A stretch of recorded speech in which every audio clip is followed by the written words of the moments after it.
Right now, we don't know that much about Light No Fire beyond the fact that it takes place on a fantasy world, which is the same size as our very own planet Earth, and we can explore it in its entirety.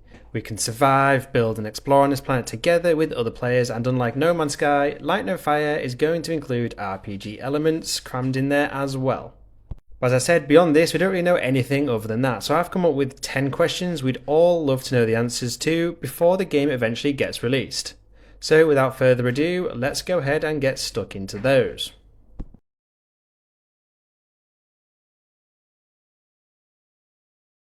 Now, let me get the obvious one out the way, and I'm not actually counting this as part of the 10 questions we want to know the answer before release because, well, this question is, when will Light No Fire be released?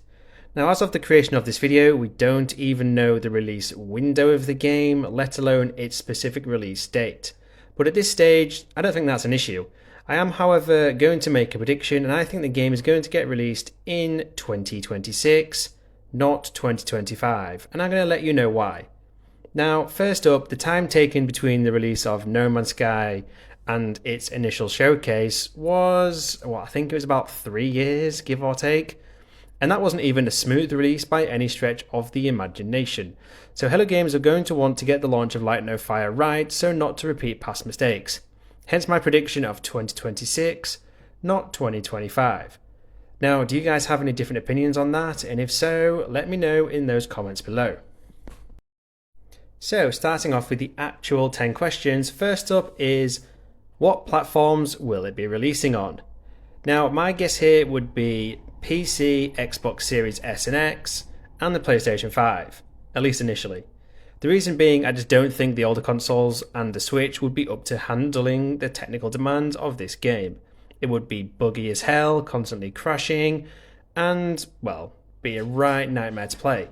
Now, No Man's Sky is even having some technical issues on these consoles already, so dropping Light No Fire onto them, well, definitely would not work. Question 2 involves starting points, and more specifically, well, spawning points. Now, we all know Light No Fire is the literal size of Earth, which I think it worked out to be like 197 million square miles or something ridiculous like that. Anyway, it's going to contain a huge number of different biomes and terrains, as we've seen from the trailer already, but I'm curious around where we're actually going to start the game, because with a map this big, there should be millions of possible starting points. Like, are we assigned a random starting point? Do we get to roughly state where we want to start? Or is it going to be like No Man's Sky, where we're thrown into the deep end and we're initially spawned somewhere a little hazardous, and we have to learn to survive right from the off? Another, I suppose, side question to this would be, do we get the choice of spawning with friends, or at least spawning near where other players have already started their game? Because after all, Hello Games are pushing this as a multiplayer game a lot more than No Man's Sky. So for me personally, I would like the option to spawn either in a totally random location by yourself, or spawn in certain locations where other players have already begun their Light No Fire journey. Question 3. How much depth will the RPG side of things get into? So we know Light No Fire contains RPG elements because Hello Games themselves have described the game as bringing the depth of a role-playing game to the freedom of a survival sandbox. Now, disclaimer here, this is total speculation, but I don't think the RPG elements will be super in-depth, like in comparison to say Baldur's Gate 3 for example, and instead it'll be a little bit more toned down than that, which isn't a bad thing. Baldur's Gate 3 is one of the most in-depth and best RPGs out there right now. The main reason I say this is because they are making, as I said multiple times already, a map the size of Earth, which in itself is a freaking huge task. There is a lot of emphasis from their own description that it has a bunch of survival elements as well. We know we're going to be able to build loads of things, and there's going to be a focus on exploration. Now, I'm not convinced we'll be able to make choices that lead us down a proper path of good or evil, though I'd happily be proven wrong there. And I'd like to believe there will also be skill trees of some description this time around, but a lot of it could depend on the story and progression of the game. I'd like to think there might be a couple of choices through the story, but nowhere near as in-depth as some other RPG-focused games. And speaking of the story and progression, Question 4 is, what is our main objective in the game? No Man's Sky doesn't really have an end goal, and you're free to do whatever the hell you want after you've basically unlocked access to the anomaly and other aspects of the game. But with there being a focus on RPG elements as well in Light No Fire, that strongly suggests we're going to have a story of some description to follow, and it will probably involve leveling up ourselves along the way. Will certain areas of this fantasy world require us to be a certain level, so not to get absolutely battered by whatever is there in combat? Possibly, though it depends on the spawn points as I mentioned earlier. Is there a main antagonist or a threat in the game that we have to wipe out? Will we have epic boss battles? There are a few instances in the trailer that could lead us to believe there are boss battles. Now I definitely think there would be some depth to a storyline in Light No Fire that involves character progression and that sort of thing. As for the overall objective, I'd love to know what that is, at least roughly. Question number 5. Will there be fast travel? Now, I know from the trailer we can mount dragons and fly around to get to places quicker or higher up, or we can get boats, which is obviously a lot quicker than going it on foot. But this map is going to be a full-size Earth, as I've probably mentioned about 700 times in this video already.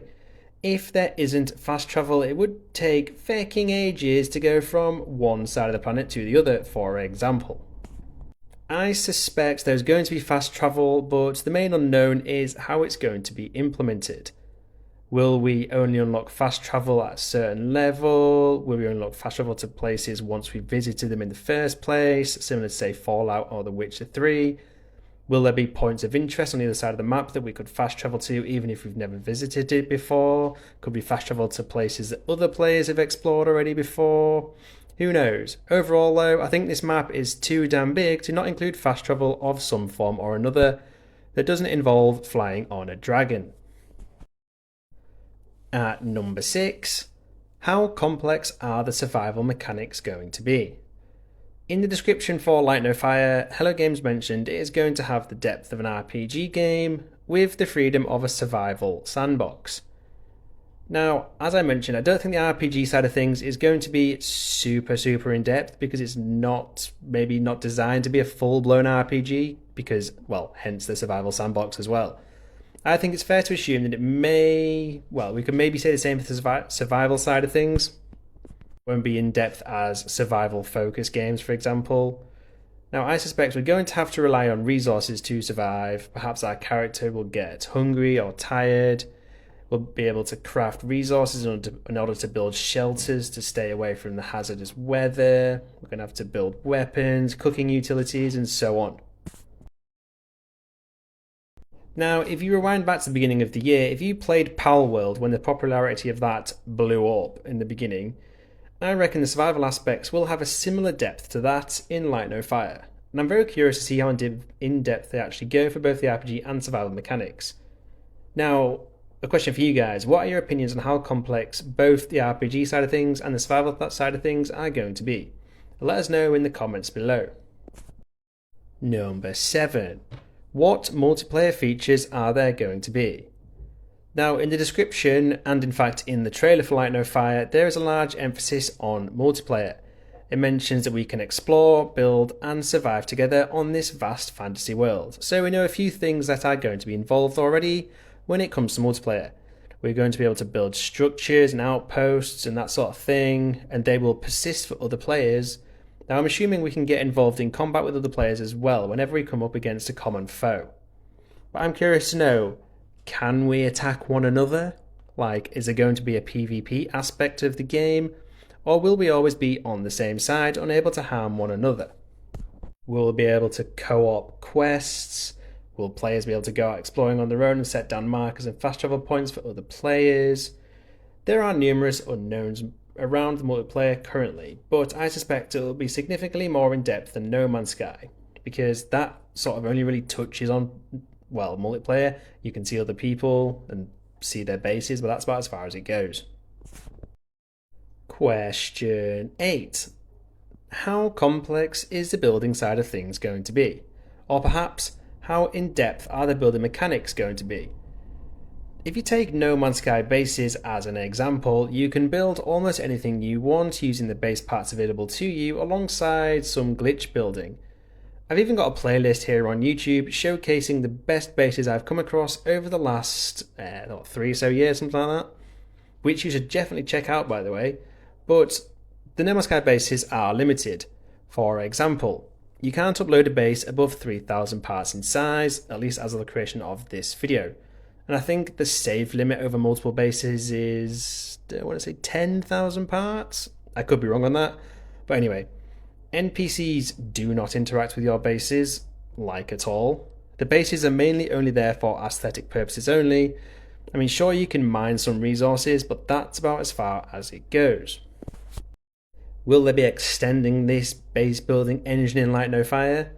I hope so. So I'm thinking a wider variety of base building parts, larger build limits, as the game will most likely be designed for more powerful machines with far superior processing power.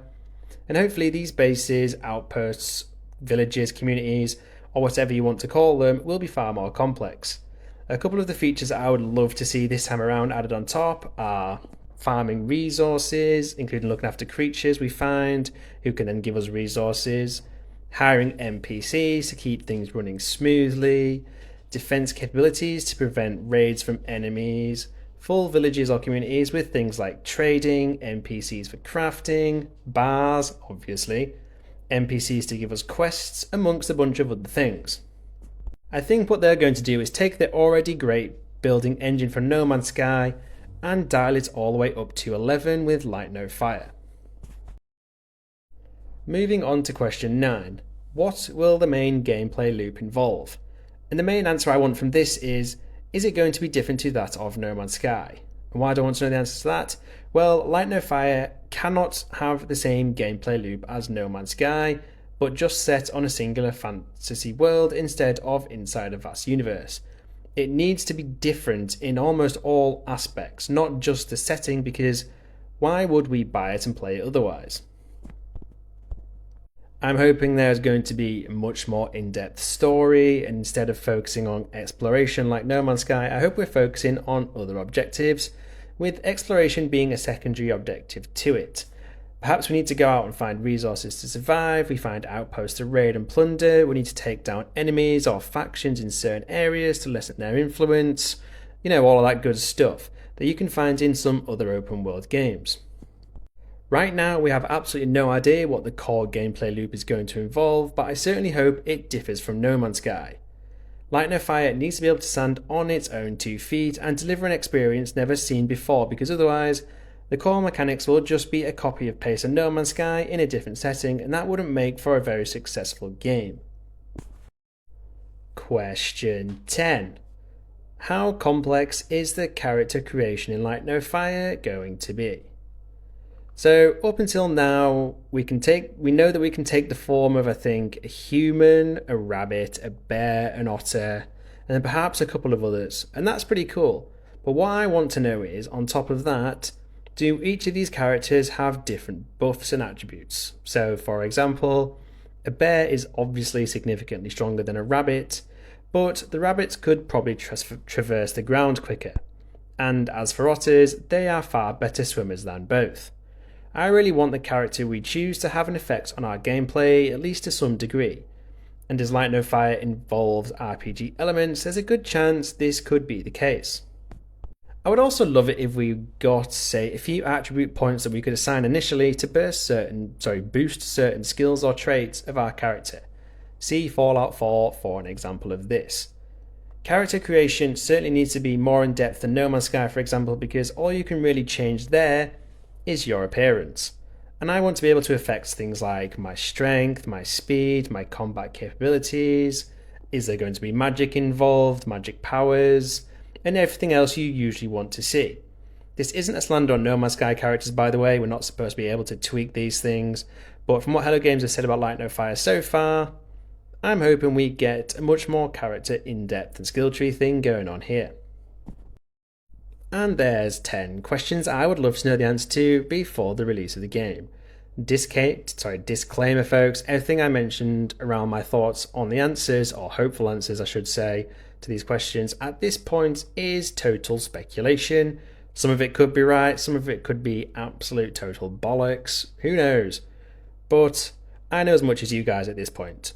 Now you know my top 10 burning questions around the game.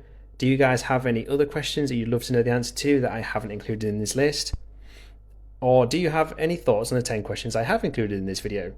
I'd love to hear your thoughts either way, so let me know in those comments below. And there you have it, folks. There are my top 10 burning questions around Light No Fire that I'd love to get some more clarity on before the game eventually gets released. I hope you enjoyed this video, and if you are still here, it would be totally awesome if you could support my channel by hitting those like and subscribe buttons. I will be covering Light No Fire in serious depth from day one, and you wouldn't want to miss that, right? So with that, you can now become a channel member as well. And thank you for watching this video, and I will catch you in the next one.